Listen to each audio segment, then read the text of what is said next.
Alrighty.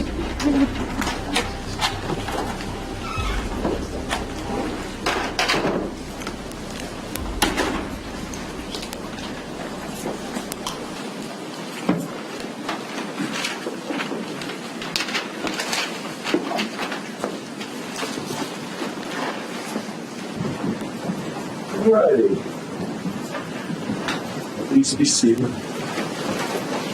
Well, good morning. When we left everyone yesterday, we were about ready to do the cross-examination about prevention. Is that correct? Yes, Judge. Mr. Perry, I'm sorry, I didn't mean to catch you. Are you ready? We are ready. Dr. Denney, would you resume the stand, please?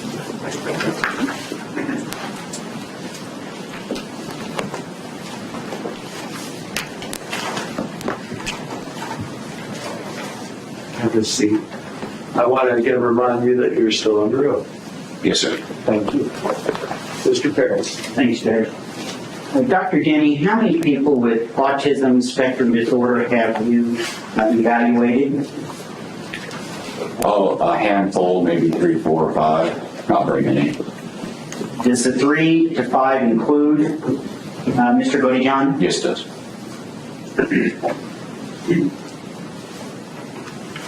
How much were you paid for your evaluation which you conducted for the state?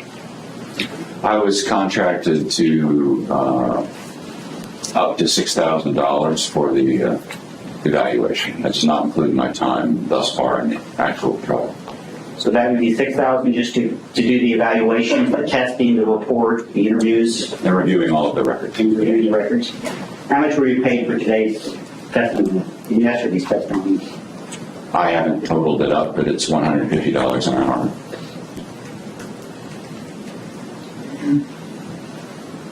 How much were you paid to prepare for today's testimony? It's the same hourly rate. And I think I had maybe 3 hours of record review. Do you know altogether how much you've been paid by the state of Missouri for this work?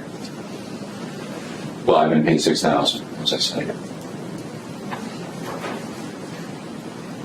Now, you indicated that you had performed several tests with Mr. Godejohn. Is that true? Yes. And if I counted right, I counted 16 tests in which you called structured interviews. Is that about right? Well, I would have to look. I had it listed in my report. I found it on the second page of your report.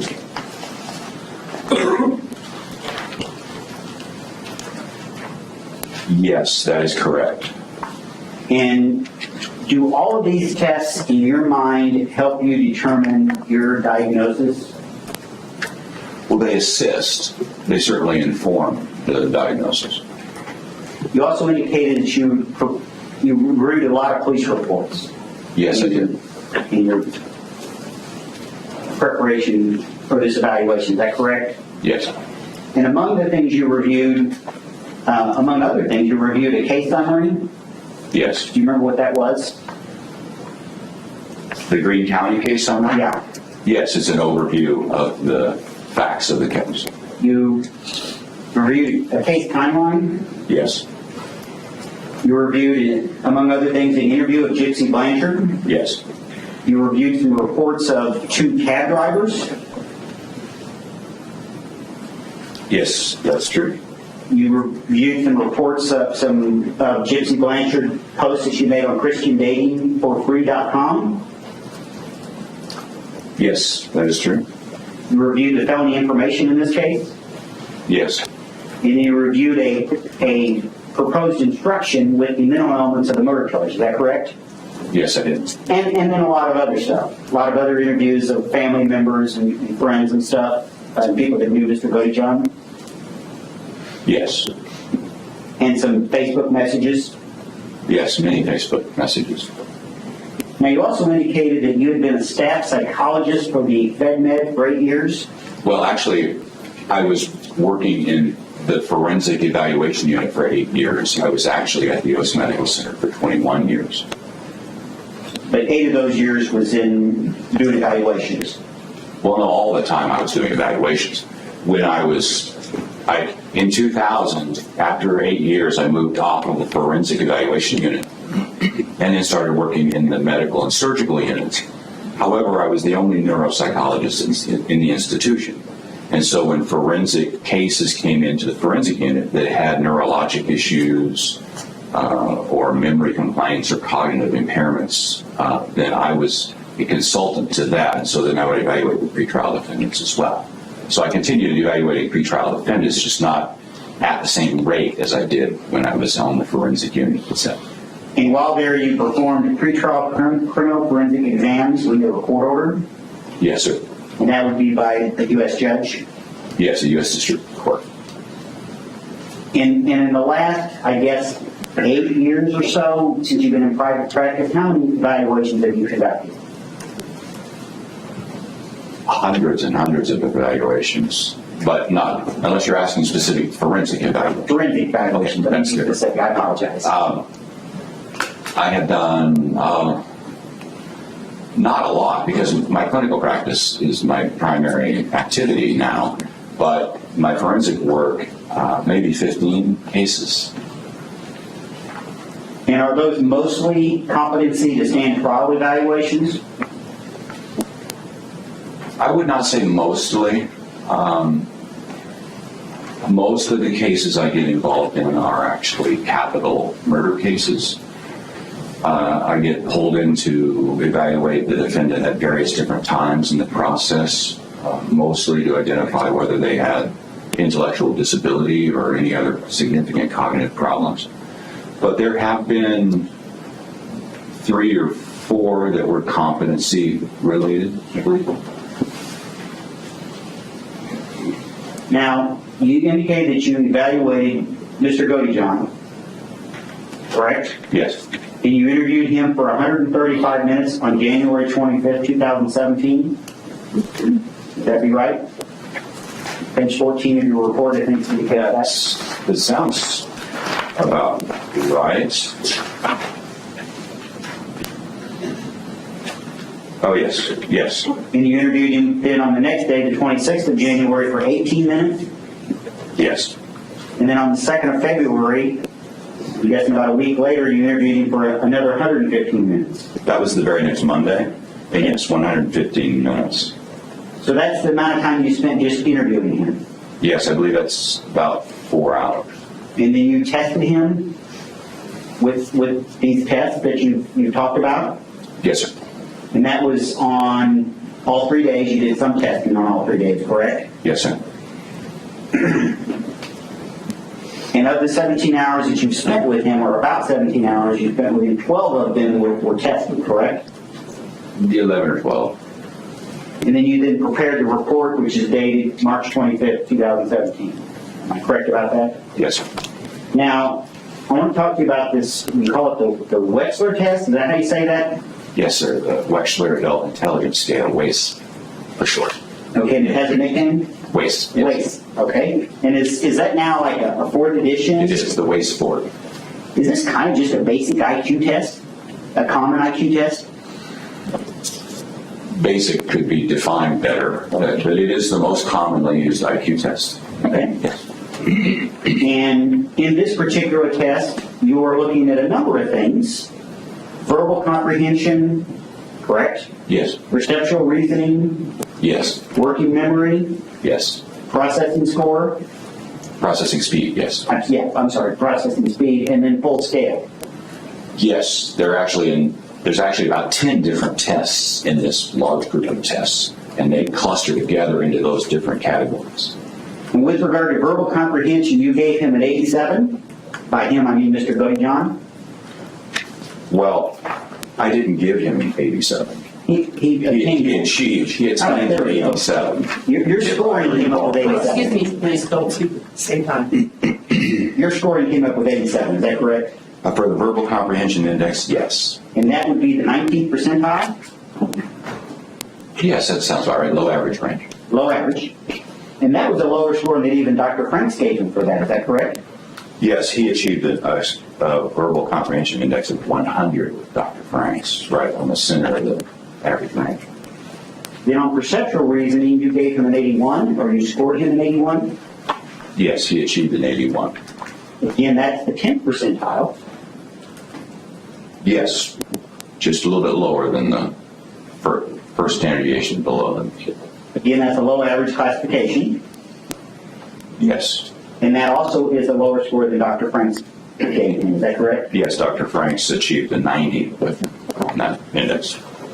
And working memory, you gave him an 83, or you scored him an 83. Yes, That's the 13th percentile. correct. That also is low average. Yes, low average to below average slightly, yes. And again, lower than Dr. Franks gave him, correct? Working memory? Yes. I believe Dr. Franks achieved a working memory index of 77, Okay, maybe I wrote that down wrong. Okay. and I achieved he achieved an 83 with me, so I think that's a little higher. All right, I apologize if I had that written down wrong. On processing score, speed, you scored a 74, correct? Yes, And that's the 4th percentile? Did you say 40th or 4th? Fourth. Sorry, 4th? 4th percentile. Is that the 4th I percentile? believe that's about it. I don't remember off the top of my head. I think that's about right. And you described that as borderline. Yes. What do you mean by borderline? Well, as I tried to explain with the graph earlier, there's this range that is below the average range. You can have the low average, right? Low average / below average kind of range. And then there is this zone in between that and what would classically be considered extremely low or consistent with what we would think of as intellectual disability typically. And that range is classified as the borderline range. That's the name for it. Borderline mean not intellectual disability, but close to it. Yeah, not intellectual disability, but not low average. In between. So it's even below low average. Yes, sir. In your pulse, I believe you obtained the same score as Dr. Franks on that, is that correct? On the, processing speed index? Yes. Yes. And then your full scale IQ, you scored a 77 for Mr. Godejohn, correct? Yes, he obtained a 77 on the full And- scale IQ. And that's the 6th percentile, Yes. and that's also borderline. Yes, sir. And once again, that's a lower score than Dr. Franks. Yes, surprisingly lower and statistically significantly lower, as I mentioned. And yesterday you told us, you said, the data is what the data is. Yes, sir. You mentioned that there's some flexibility around these numbers. There's some error around them, yes. And there's some flexibility around these categories as well, correct? Well, to the extent that they're labeled in certain ranges, they're generally not, with the one exception of low average to below average. Depends on who you ask what that's called.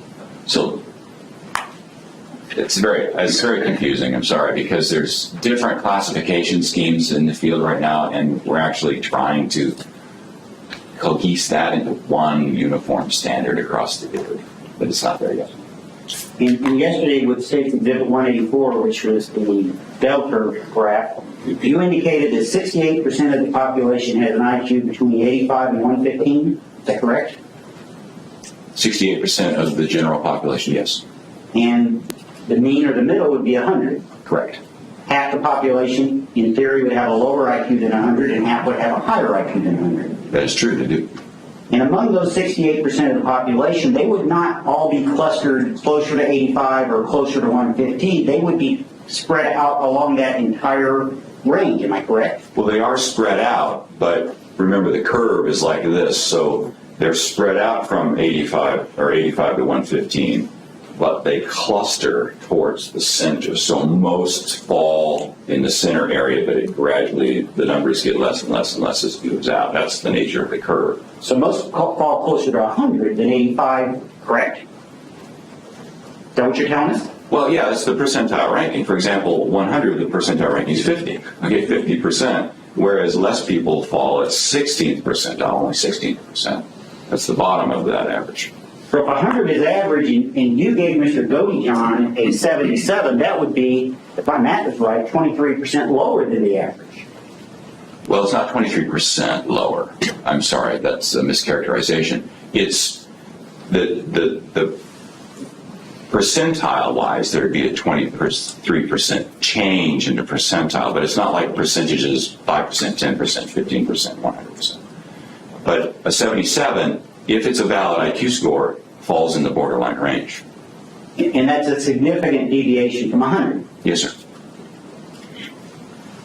Now, you administered an adult Asperger's assessment, Yes. and that is, I guess, to determine the level of autism, or if there is autism present. Yes, it helps inform us into the amount of autistic traits that are present in a person that's taking the examination. It includes not only questionnaires for the person himself, but also an assessment, a rating by someone who knows the person well, like a family member. Now, tell us what an autism spectrum quotient is. Well, that's one part of the adult autism assessment.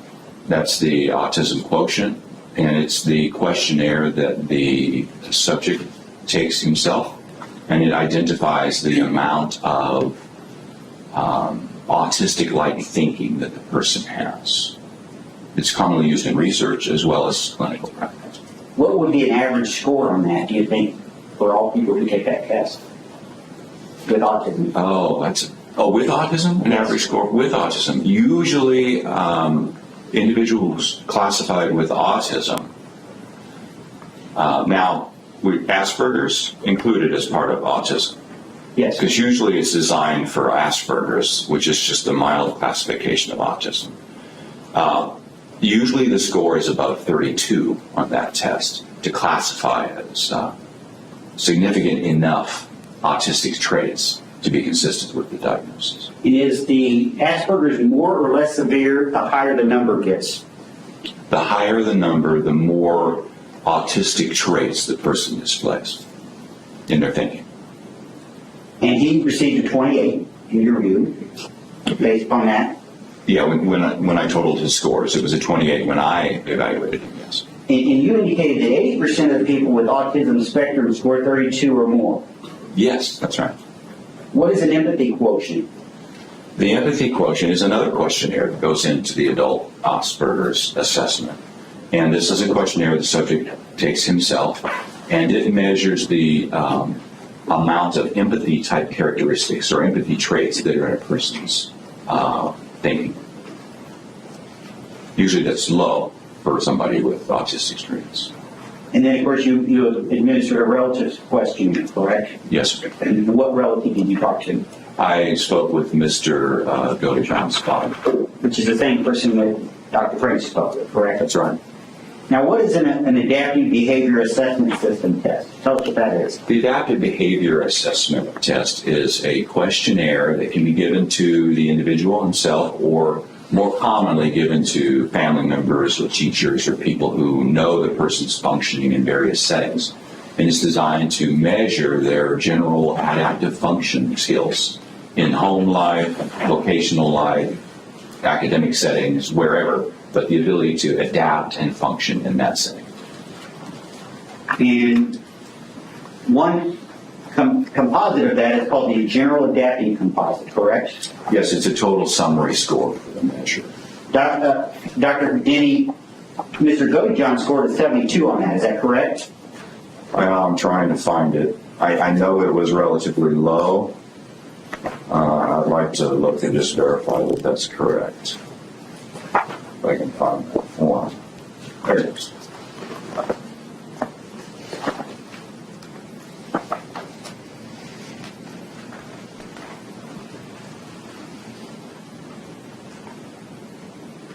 I have 72. Is that what you said? Yes, I believe Yes, so. 72. And that's third percentile. That's correct. And you describe that as low? It is low, yes. It's in the low borderline range. On conceptual, you got 70. Yes, That's the second percentile. correct. And that's also described by you as low. It is, yes. On the social, you scored a 70 for Mr. Godejohn, correct? Yes, he obtained an 80. And that's in the 10th percentile. 10%. And you describe that as below average. Yes, below average, low average. Again, those classifications. depend On test. practical, you gave him a 71, Yes, third percentile, correct. and you also described that as low. It is low, yes. Now, these percentiles, the lower the number, the lower the score, correct? Yes, So when you say the second percentile, that would mean 98% of the population would, in theory, be above that, correct? that's correct. Mr. Godejohn, in your view, has a long history with autism spectrum disorder, correct? Yes, His school records back that up. yes, they do. His social security records back that up. Yes, they do. And Dr. Franks backs that up, correct? Yes, And you concluded that he has autism spectrum disorder level 1, correct. requiring support, correct? Yes, all Asperger's spectrum disorders require some level of support.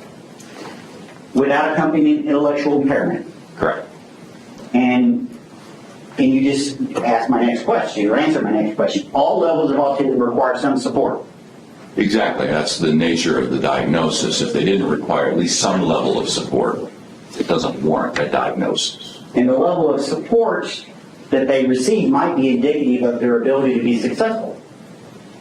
Oh, it absolutely is. If the more support they need, the more severe the condition is, which the more difficulties they're going to have in life. And in your examining all these records, did you determine whether or not Mr. Godejohn had a particularly strong support system? As far as his family, And whatever, any kind of support. But let's start with the family. Did you find any real support system there? well, I mean, it was a support system. He wasn't living on his own. He had family that were involved in his life. At different periods of time, when he was younger, it was less strong than it was when he was an adult. But yeah, he had some support there. But not a significant. I don't know how to answer what's a significant amount. He was in a family. He was getting his needs met. Whether he, not to say he was in an affluent family or a family with a lot of resources. No, but he was in a family. You also diagnosed that he had a specific learning disorder Yes, with impairment in reading reading, yes, and math. and a specific learning disorder with impairment in math. Now, neurocognitive deficits are a common finding with Asperger's syndrome, correct? Yes, And even with overall intellectual functioning, with these neurocognitive deficits, it still can be within an average range. Is that correct? I don't understand your question. Okay, Sorry. let me rephrase that. You indicated that in your testing, Mr. Godejohn had weak attention and impaired mental processing. Is that correct? Mental processing speed. Speed, yes, I apologize for not saying that. You also found he had bilateral psychomotor impairment. Yes, motor speed. And you thought like this contributed to his poor mental processing speeds, correct? Yes, because the mental processing speed tasks that we have him do are motor related. So then when I used just a strictly motor speed task that didn't require really thinking, his motor speed was very slow, which tells me that that contributed to his slower mental processing speed. Not to say that he doesn't have slower mental processing speed, he likely does, but the slow motor also contributes to that. And you felt like his cognitive profile was consistent with Asperger's syndrome. Yes, it is. And that is now just classified as autism spectrum disorder, correct? Yes, Asperger's syndrome is now rolled into autism spectrum disorders, but it's the mildest form of it. And there's no doubt in your mind that he is on the autism spectrum disorder scale, is that correct? Yes, I believe he has enough autism characteristics that he meets the definition for autism spectrum disorder, mild. Is autism considered a disability? Yes, it is. Is it considered a severe disability? It can be. Again, autism can be so extreme that children and people are completely non-functional. But then it can also be very mild, where there are people with autism spectrum disorder that are actually very successful in their vocations, and some even famous. But generally speaking, they have some level of disability that they need a level of support. Hence the diagnosis. Is autism considered a neuropsychological disorder? Yes, I believe that would be a fair. Is executive function impaired in autism?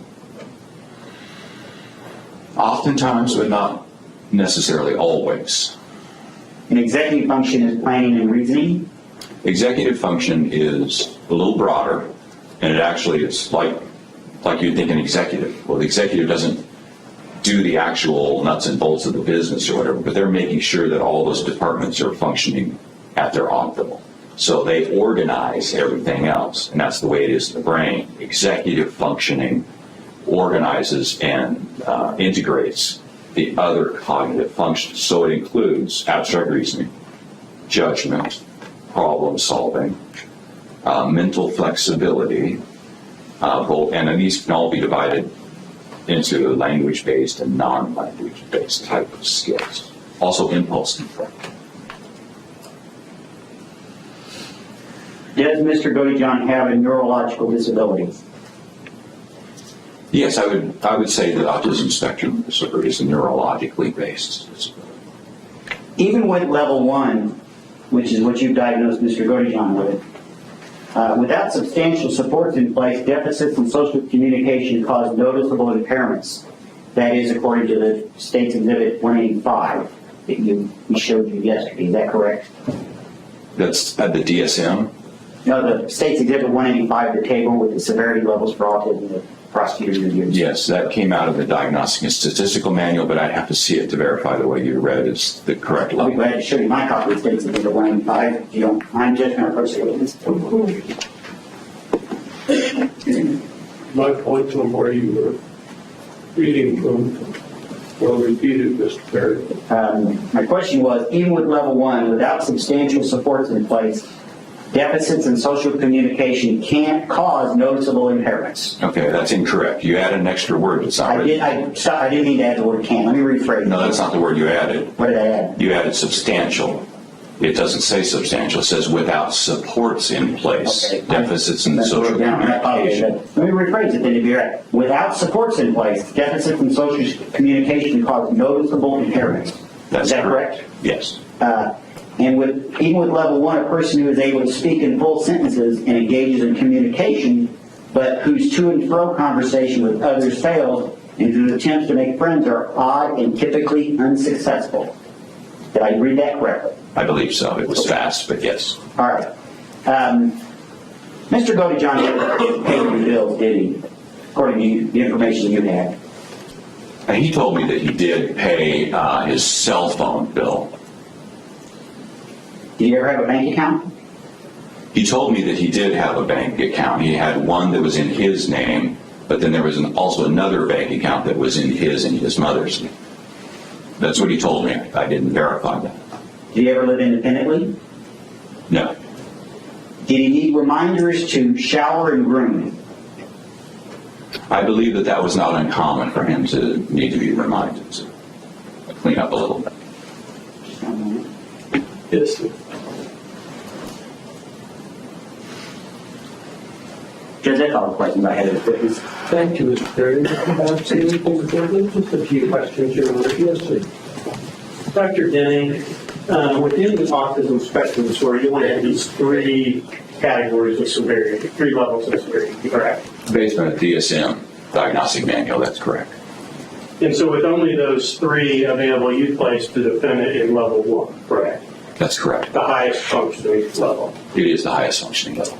Within the folks that would be within level 1, how would you describe it?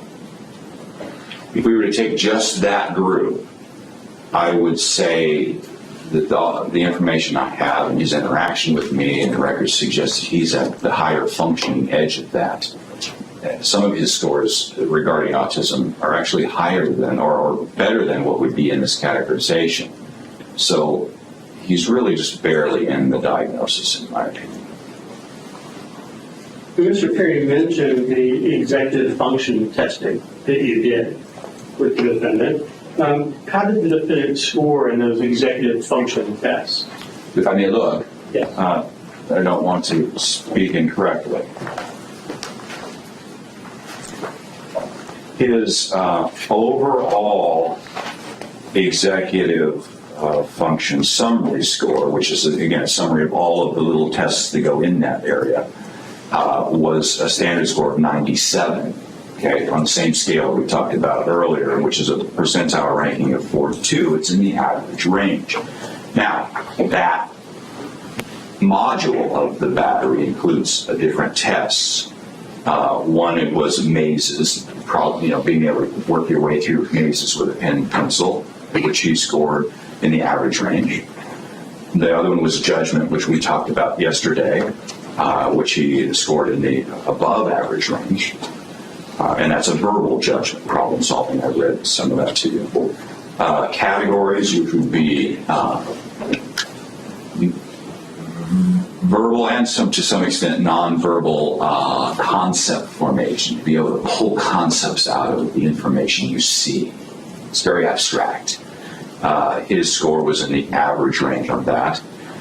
Then on word generation, this is where you have to come up with as many words as you can think of that begin with a certain letter, or in this instance with this test, you have to put together as many words you can think of using a list of the letters that are given to you. Okay, so it's a speed and middle processing task that is focused on generating language, generating words. And he performed in the moderately impaired range on that, the first percentile. So that was a significant deficit for him in the language area. But then in his perseveration, the tendency to inappropriately do the same thing again and again and again, to not stop yourself from doing that, he had no problem with that whatsoever. That fell in the average. Overall, how would you describe the defendant's executive functions with regard to abstract reasoning, problem solving, and judgment? Regarding abstract reasoning, problem solving, and judgment, they're perfectly normal, if not above average in some cases. That'd be perfect. Just a couple.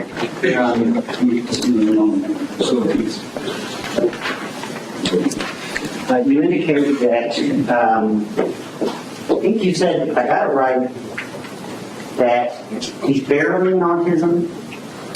Is that what I understood you to say? Based upon my evaluation with him and my interactions with him and the scores, I believe he falls within the classification of autism spectrum disorder, but he's at the highest level of that condition. But he's in. And when was he first diagnosed with autism? He was diagnosed initially with autism when he was very young. When he had a decrease of language function and a lower IQ as well, or cognitive functioning in general, and he was diagnosed with just the other diagnosed autism, not Asperger's, but autism. But then as he matured, he caught up in the language areas and the overall cognitive areas to such a degree that the diagnosis changed to Asperger's. The only reason it's autism now, again, is because in 2013, the diagnostic manual changed and rolled Asperger's syndrome back into a general classification of autism spectrum. Was there ever a time when he was not diagnosed with autism after the first diagnosis? No. Now, in your report, you say about this situation, neurocognitive deficits are a common finding with Asperger's syndrome, even when overall intellectual function is within the average range. Yes, sir. Is that true? Yes, sir. That's all I have, Jeff. Thank you. Dr. Denney, the excuse? Yes. Doctor? Thank you, Your Honor. Thank you. Folks, we have some students in the courtroom today. I want to remind you that the rules apply to everyone, that you won't be able to use your cell phones while you're in the courtroom, okay? All right. So, Mr. Ashton, do you have any additional rebuttal evidence? Your Honor, that concludes the rebuttal evidence. All right. Mr. Perry, do you have any further rebuttal? Okay. All right. Ladies and gentlemen, we've reached the point in the trial where all of the evidence has been presented. Both parties have rested.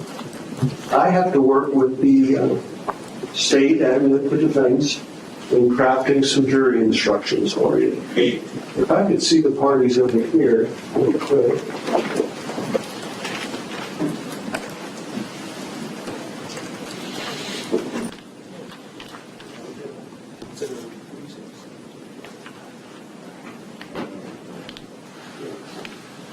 Folks, what we're going to do is give you an early recess and come back at 12:30. Sorry you had to come in here for a half hour and be sent away for 3 hours, but at least the weather's nice.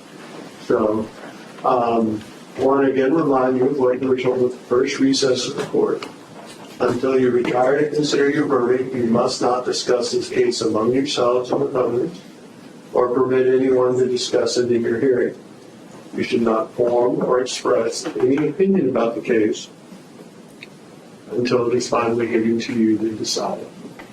Do not do any research or investigation on your own about any matter regarding this case or anyone involved with the trial. Do not communicate with others about the case by any means. Do not read, view, or listen to any newspaper, radio, electronic communication from the internet, or television report of the trial. And to sort of give you an idea of how the day will proceed, beginning at 12:30. You'll come up and I'll read to you a series of jury instructions. That will be the law that you will follow in the case. And then the parties have the opportunity to make their closing statements to you. And then you will be left to deliberate. And we'll do that back in the jury deliberation room. Okay? I don't go late on deliberation, but I'll leave it really to you. I'm not going to suggest how long you should or shouldn't deliberate. I'll leave it up to you to decide how late in the day you wish to go with that. Okay? So we'll see you back at 12:30 downstairs. All right.